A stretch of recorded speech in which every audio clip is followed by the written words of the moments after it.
Bismillahirrahmanirrahim. Assalamualaikum warahmatullahi wabarakatuh. Kami dari kelompok 1 pada kesempatan kali ini akan mempresentasikan hasil penelitian kami pada mata kuliah Teori Pengambilan Bisnis pada UMKM Javanese Food. Kelompok 1 antaranya yaitu ada saya sendiri yaitu Fauzan Muhammad, Fitri Ananda Miko, Nabila Nursifa, dan Cynthia Novianti.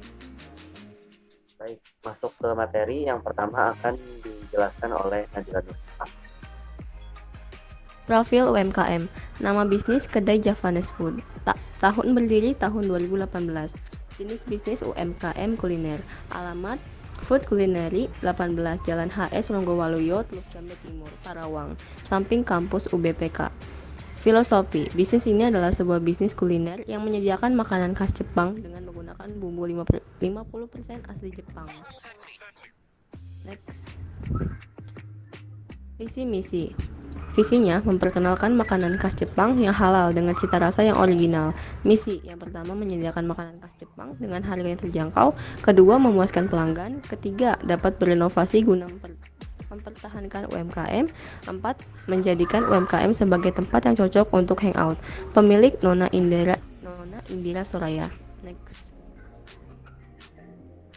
Tujuan organisasi. Tujuan dari usaha Kedai Javanese Food ini yaitu untuk memperkenalkan makanan-makanan khas Jepang kepada masyarakat dengan harga yang terjangkau dan dengan rasa yang disesuaikan dengan lidah orang Indonesia. Tujuan pengambilan keputusan ini dilakukan agar pemilik usaha mengetahui bagaimana langkah dan tindakan yang harus dilakukan untuk meningkatkan penjualannya. Next. Identifikasi masalah. Pengamatan lingkungan. Yang pertama, lingkungan internal, kekuatan, modal sendiri, kualitas produk, fasilitas, dan harga bersaing. Kelemahannya, kekurangan promosi, kurangnya peralatan masak, chef yang sudah diasah kemampuannya tidak maksimal. Yang kedua, lingkungan eksternal, peluang shikenkatsu nomu. Kedua, ancaman banyaknya pesaing di lingkungan Food 18. Terus merangkum permasalahan. Yang pertama, kurangnya promosi. Yang kedua, kurangnya peralatan masak. Yang ketiga, chef yang sudah dilatih kemampuannya tidak maksimal. Diagnosa permasalahan. Permasalahan yang dialami oleh Javanese Food yaitu kurangnya promosi, kurangnya peralatan masak, dan chef yang sudah dilatih kemampuannya tidak maksimal. Selanjutnya akan dijelaskan oleh Fitri Ananda Miko. Selanjutnya tahap perancangan. Yang pertama, masalah yang akan diselesaikan. Melakukan promosi. Dengan dilakukannya promosi yang diharapkan Kedai Javanese Food ini dapat lebih dikenal oleh banyak orang sehingga dapat meningkatkan penjualannya. Tujuan pengambilan keputusannya yaitu dengan dilakukannya promosi diharapkan penjualan dari Javanese Food dapat meningkat. Kategori termasuk pada keputusan yang tidak terprogram karena belum pernah dilakukan sebelumnya. Diharapkan alternatif yang akan diambil ini dapat memberikan keputusan yang terbaik karena dalam pengambilan keputusan ini kami sudah mempertimbangkan serta menggunakan informasi.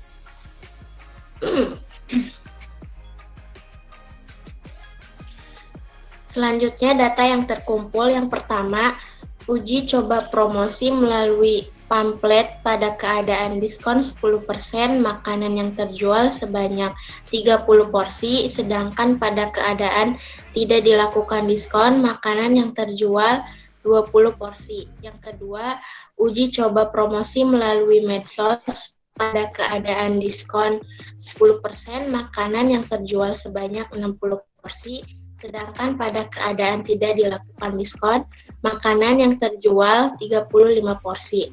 Yang ketiga, uji coba promosi secara langsung pada keadaan diskon 10%, makanan yang terjual sebanyak 75 porsi, sedangkan pada keadaan tidak dilakukan diskon, makanan yang terjual 35 porsi.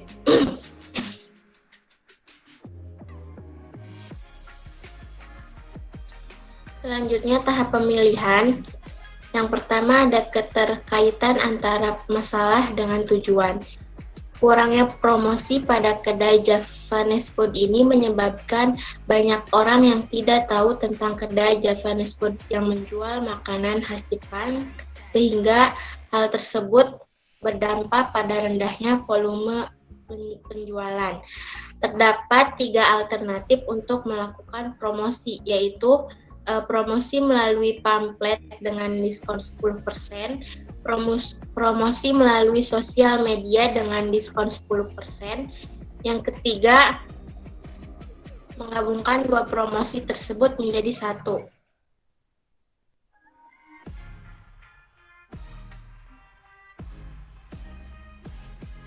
Iya ya. Selanjutnya, tahap implementasi. Yang pertama, pengambilan keputusan dalam kondisi pasti.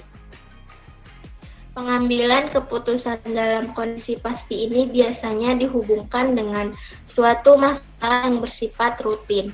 Dalam kondisi ini, pengambilan keputusan kondisi pasti tidak berlaku untuk data penjualan yang tentu setiap harinya. Pasti tidak sama keputusannya. Kami tidak menggunakan metode pengambilan keputusan dalam kondisi tidak pasti karena tidak sesuai dengan data yang kami miliki. Yang kedua, pengambilan keputusan pada analisis sensitivitas. Pengambilan keputusan dalam kondisi sensitivitas ini biasanya lebih digunakan untuk suatu proyeksi perusahaan. Dalam keputusan sensitivitas, data yang lebih dominan dibutuhkan adalah pendapatan, bukan penjualan dari suatu proyek yang dijalankan atau produksi dari perusahaan. Keputusannya, kami tidak menggunakan metode pengambilan keputusan dalam kondisi sensitivitas karena tidak sesuai dengan data yang kami miliki.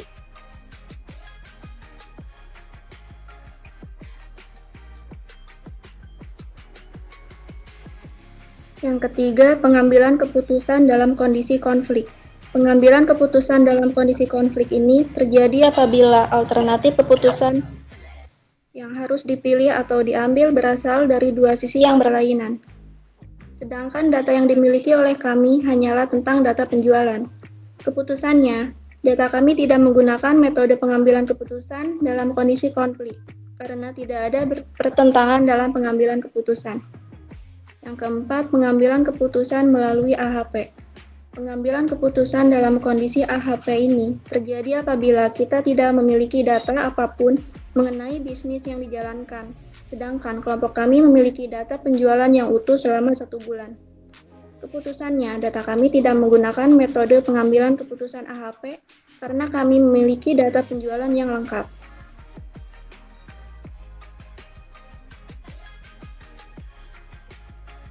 Yang kelima, pengambilan keputusan dalam kondisi tidak pasti. Pengambilan keputusan dalam kondisi tidak pasti tidak memerlukan informasi probabilitas, karena kami tidak tahu apakah kedai Japanese Food hari ini ramai atau sepi.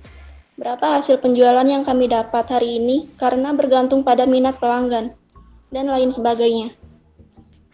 Analisis. Kami analisis data kami menggunakan pengambilan keputusan dalam kondisi tidak pasti. Selanjutnya, hasil dan pembahasan analisis kondisi tidak pasti. Yang pertama, promosi pamflet. Keadaan diskonnya 10%, makanan yang terjual sebanyak 30 porsi, sedangkan pada keadaan tidak dilakukan diskon, makanan yang terjual 20 porsi. Yang kedua, promosi sosmed. Diskon 10%, makanan yang terjual sebanyak 60 porsi, sedangkan pada keadaan tidak dilakukan diskon, makanan yang terjual 35 porsi. Yang ketiga, promosi secara langsung. Pada keadaan diskon 10%, makanan yang terjual sebanyak 75 porsi, sedangkan pada makanan yang tidak dilakukan diskon, makanan yang terjual hanya 35 porsi. Jadi kesimpulannya, keputusan yang diambil berdasarkan kriteria maksimal adalah promosi secara langsung, karena memiliki nilai maksimum dari hasil maksimum dari beberapa jenis alternatif promosi, yaitu 75 produk. Selanjutnya, tahap implementasi hasil dan pembahasan analisis kondisi tidak pasti. Yang kedua yaitu kriteria Laplace. alternatif promosi pamflet ketika diskon 10% terjual sebanyak 30 porsi, sedangkan saat normal atau tidak diskon penjualan hanya mencapai 20 porsi. Lalu pada alternatif promosi sosmed pada diskon 10% penjualan mencapai 60 porsi, sedangkan saat normal atau tidak diskon penjualan hanya mencapai 40 porsi. Lalu promosi secara langsung ketika diskon 10% maka penjualan menghasilkan 75 porsi, dan ketika kondisi normal penjualan hanya mencapai 35 porsi. Untuk penyelesaian, di sini terdapat dua jenis prospek promosi, yaitu diskon 10% dan normal atau tidak diskon. Untuk probabilitas masing-masing adalah 1/2. Jadi nilai tertimbang dari hasil masing-masing alternatif promosi adalah promosi pamflet sama dengan setengah dikali 30 ditambah setengah dikali 20, yaitu menghasilkan 25. Promosi sosmed sama dengan setengah dikali 60 ditambah setengah kali 40 sama dengan 50. Lalu promosi secara langsung dengan setengah dikali 75 ditambah setengah dikali 35 sama dengan 55. Dan kesimpulannya, karena nilai ketimbang uji gabungan yang tertinggi, maka dalam kriteria ini akan mengambil keputusan pada alternatif promosi secara langsung. Kesimpulan, beberapa faktor internal yang menjadi faktor kekuatan dari kedai Japanese food adalah yang pertama yaitu produk yang berkualitas, fasilitas yang lengkap, dan harga bisa bersaing. Sedangkan yang menjadi faktor kelemahan adalah yang pertama kurangnya promosi, lalu kurangnya peralatan masak, dan yang terakhir kemampuan chef yang tidak maksimal. Permasalahan yang dialami oleh kedai Japanese food salah satunya yaitu kurangnya promosi. Maka hal ini menyebabkan banyak orang yang tidak mengetahui keberadaan dan produk yang dipasarkan oleh kedai Japanese food. Kedai Japanese food menggunakan pengambilan keputusan dalam kondisi tidak pasti, karena pada kasus promosi tergantung pada penjualannya, dan pada kasus penjualan itu suatu probabilitasnya tidak dapat diketahui. Salah satu kriteria yang memiliki nilai tertinggi yaitu kriteria Laplace, karena dalam kriteria ini akan mengambil keputusan pada alternatif promosi secara langsung. Jadi kesimpulannya, kedai Japanese food akan mengambil keputusan dengan menggunakan promosi secara langsung karena lebih mudah dan peluangnya lebih sangat tinggi. Baik, sekian penjelasan dari presentasi dari penelitian yang kami lakukan pada UMKM kedai Japanese food. Terima kasih atas perhatiannya. Semoga presentasi ini atau pembahasan ini dapat bermanfaat.